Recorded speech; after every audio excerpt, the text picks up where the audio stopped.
मी पहिल्या बी सांगितलंय, मी या दोघर बी त्या लढाईमध्ये पुढे होतो आणि इथून पुढे बी सदैव मी संतोष देशमुखच्या न्यायाच्या लढाईमध्ये समोर असतो. होत्या वेगवेगळ्या पद्धतीचे आरोपही झाले, मात्र आता हा निकालच्या हाती आला. आरोप कुणी काय केले मला माहित नाही. मी पहिल्या दिवशी सांगत होतो, माझे मतदार राजा माझ्या सोबत आहे. त्यांनी आज मतदान रूपी आशीर्वादातून ते सिद्ध केलं आहे.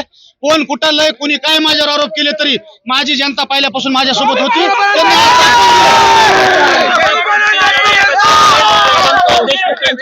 न्यायाच्या बाबतची ही लढाई आहे. मी पहिल्या बी सांगितलंय, मी या दोघर बी त्या लढाईमध्ये पुढे होतो आणि इथून पुढे बी सदैव मी संतोष देशमुखच्या न्यायाच्या लढाईमध्ये समोर असतो. हा